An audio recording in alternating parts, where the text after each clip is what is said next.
Pour le dernier mois de RVL, retrouvez chaque jour un portrait de bénévoles, animateurs, animatrices, en bref, ceux qui font de RVL la radio que vous écoutez depuis 1982. Le matin, midi et soir, plongez dans les souvenirs et les anecdotes de ceux qui ont bien voulu se prêter au jeu de l'interview.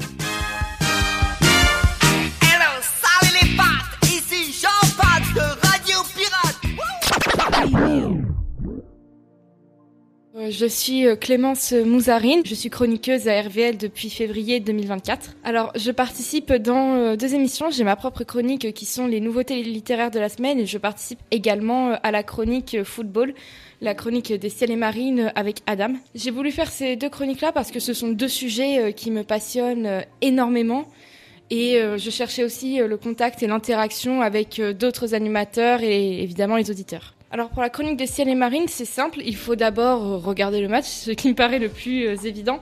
Mais derrière, c'est aussi suivre toutes les conférences de presse et les actualités du club, toujours surveiller en permanence toute information qui pourrait tomber. Et pour la préparation de la chronique littéraire, c'est assez simple en fait, c'est également de la veille. Je surveille les sorties de livres, je regarde sur les sites des maisons d'édition ou alors sur Booknote qui rassemble toutes les sorties de livres, mais Booknote je fais un peu plus attention parce que cela ne compte pas seulement les sorties en France, mais aussi au Québec et en Belgique.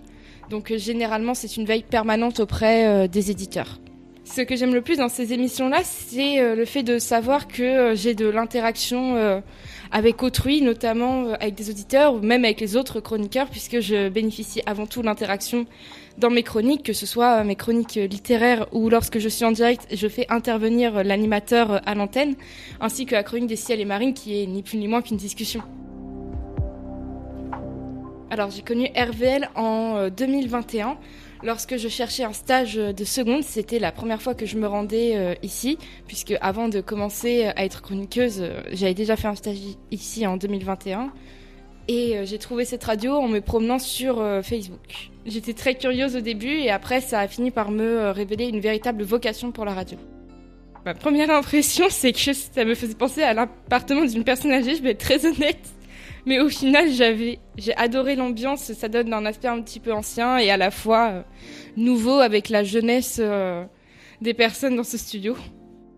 Mon premier vrai souvenir marquant ici, c'était lors de ma première semaine de stage, ma toute première chronique littéraire en direct. Ça m'a vraiment marqué et pour moi, c'est mon plus beau souvenir ici. Ce que j'ai ressenti avant tout, c'était du stress. J'étais un petit peu stressée. C'était la première fois que je passais à la radio pour faire une chronique. Mais au final, j'avais un véritable sentiment d'accomplissement et de joie pour avoir fait tout ça.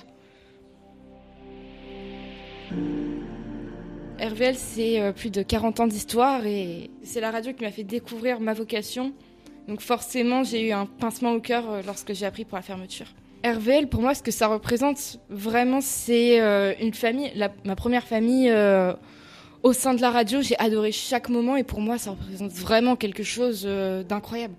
Ma première vraie chance d'exercer ma passion. C'est une phrase destinée à Paulette et Gigi.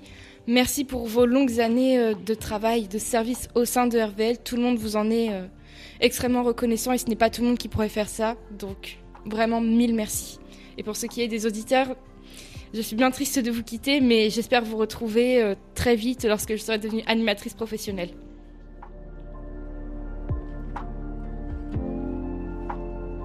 Merci.